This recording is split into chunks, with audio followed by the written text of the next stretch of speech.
Alright, girls, gather up, gather up. Casting call for Lumberjillville's performance of The Wizard of Oz. Robo-Taminas, you have the Tin Man part on lockdown. Queen Diva Marie, you just so happen to be missing a brain, so you have the role of the Scarecrow. Oh man, I wanted to be Ariana Grande. Yeah, okay. No, okay, Queen Diva Marie. That is Glinda from Wicked, not The Wizard of Oz. Yeah, but a scarecrow? That's not very hot. Oh, can I be that girl with the bomb red shoes that are blinged out? You mean Dorothy? No, because today's Tiffany Stratton figure is the perfect candidate for Dorothy. Her gear is arguably inspired by the character herself. But as far as I go, I'll be playing the role of the lion because, I mean, let's be honest here. Some say that I'm a beast. I'm not sure that's an accurate assessment, but you as the cowardly lion does work because you tend to be afraid of everything. What? No, I'm not. What in the world are you idiots up to in here? Whew, okay. Actually, we are putting on the very first LJV play, The Wizard of Oz. Unfortunately for you, we are already casted, but maybe I can find a small part for you? Want to join our cast? No, that sounds so incredibly dumb. Okay then. I think we found our wicked witch.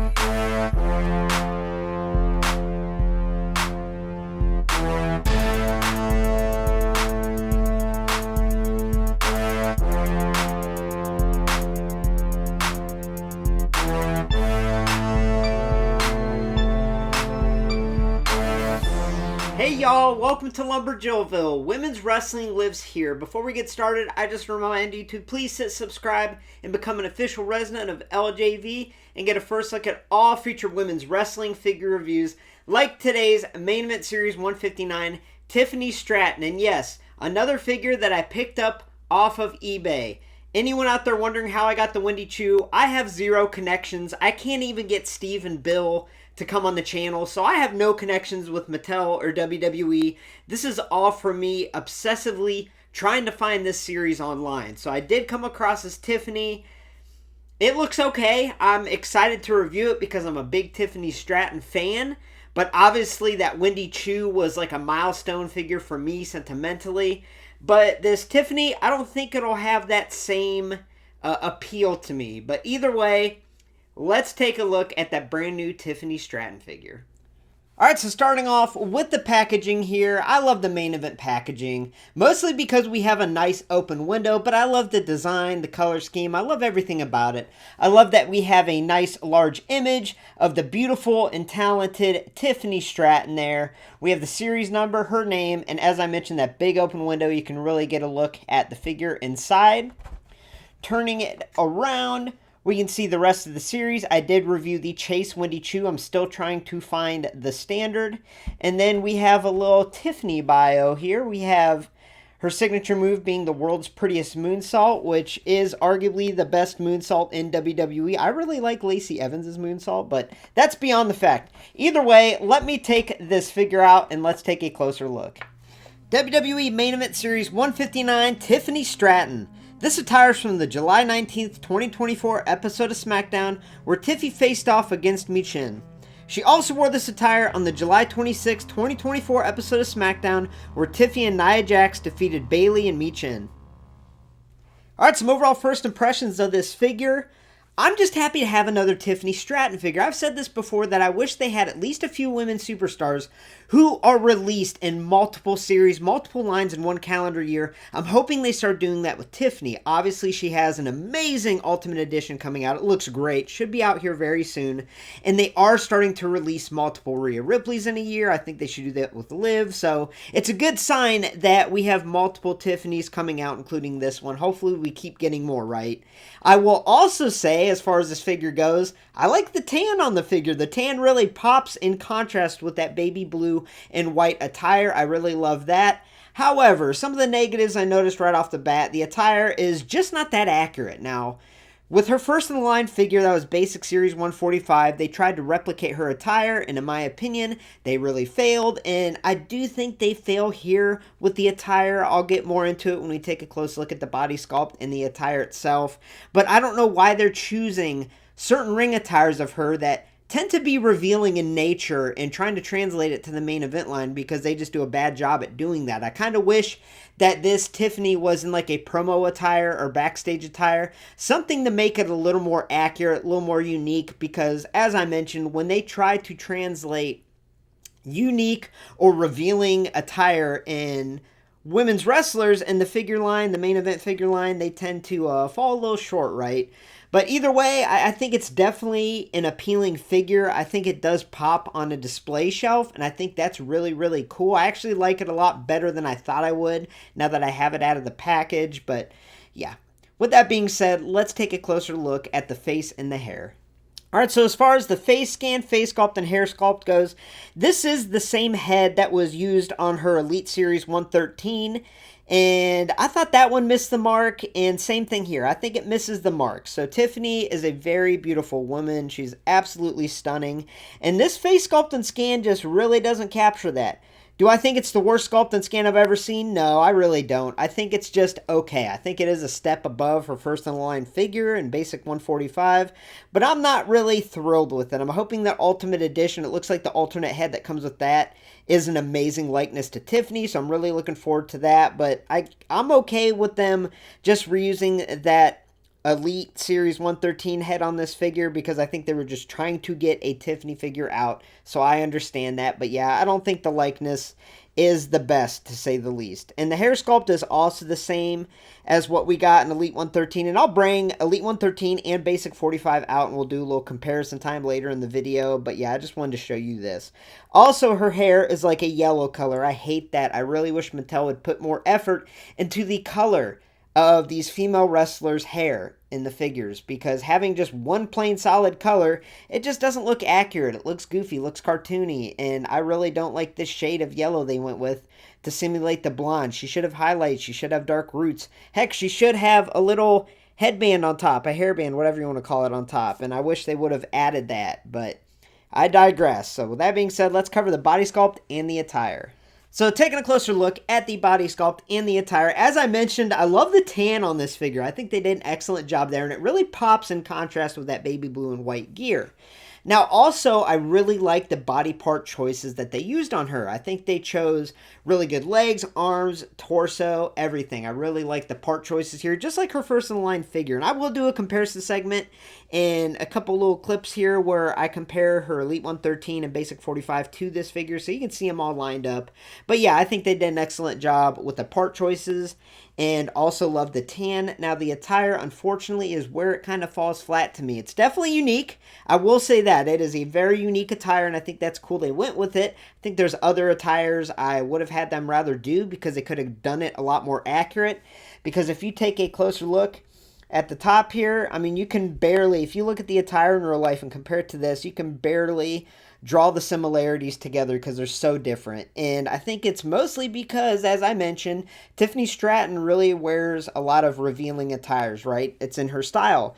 And they don't translate that to the main event line very well, especially because, you know, most of the attires on these main event women's figures are just all painted on these body sculpts. There's really not a whole lot of unique sculpting. I mean, that Xia Li basic was truly one of the best women's wrestling figures of all time because it was a basic figure with unique sculpting parts, and I wish they would do that, especially with big superstars like Tiffany. But here we just have these proper body part choices with the attire painted on. But as I mentioned, that top, it is not accurate. I mean, obviously it has that plaid design, but then they kind of did their own thing with this little swirly white design on top. We do have these metallic silver studs painted throughout, and I do like how they at least attempted to make the fringe that's on the attire, and they kind of had the top, they painted it down a little bit, kind of uneven to make it look like fringe, so that's cool, I guess. We have white straps going up around her neck. We do have a nice, intricate silver dot pattern there on the neck. Moving the top around, not much to say here. We have that plaid continuing around with a white border. We have these wrist sleeves that are that plaid color. The bottoms are just painted on in that plaid color. We do have these thigh straps that are painted on in white where they go and connect up to the bottoms. That's really cool. These knee pads are that really cool stretchy material that I love, that newish rubber material that I think should be included on all the knee pads across all the lines. Looks great with that plaid design. And then the white boots look really good. I love the black line that goes around the bottom. So yeah, and I will say the plaid pattern isn't accurate. I mean, if you look at the attire from the actual matches, it's actually really hard to see. The baby blue is almost the same color as the white. Now, that might be me being colorblind, but it was very hard to find this worn in matches, and I did find it, obviously. But I will also say that the plaid should be a little more tiny, should be a little smaller. I get translating that into figure forms probably difficult, but I think they probably did as good as they could trying to put this plaid pattern on her. I don't know, but it does remind me of Dorothy from The Wizard of Oz, so that's definitely a unique thing, right? I think that's cool. I think the attire does stand out. This figure does pop on display shelves, but it does leave something to be desired. So now let's move on to one of my favorite segments, the comparison segment. So on the far left, we have Tiffany Stratton's first in the line figure, Basic Series 145, released in 2024. Now, it's important to note, if you do not have this figure in your collection, it has become a super expensive figure online. It's very hard to find, honestly, and in my opinion, not worth the price it's going for. We'll get to that in just one moment. In the middle, we have today's main event Series 159 figure, and on the right, we have her first and only Elite, at the time of this recording, Elite Series 113, also released in 2024. So her first in the line figure, I don't know if they rushed it out or what, but it just was not a very good figure, and I think it's mostly because this face scan and sculpt was not very good, in my opinion. I actually really love this hair sculpt. I think the volume of it is beautiful. I actually like that they went with a kind of dirty blonde type color. I, again, wish it had darker roots, highlights, something like that, but I think it worked as far as the hair goes. But yeah, the face was pretty atrocious, in my opinion. Not the best likeness to Tiffany, and I think they realized that quickly, and that's why we got a new sculpt and scan when Elite Series 113 was released. Now, something interesting is, if you look at this face sculpt and scan, it is the same as today's figure.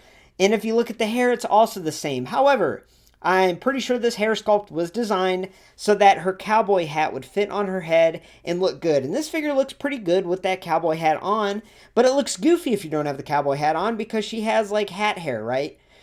It looks like her skull is like a vacuum sealing the top of her hair in, and then it just puffs out. Now, I get that that's probably so the cowboy hat looks good on her, and I think that's okay. I think that can pass.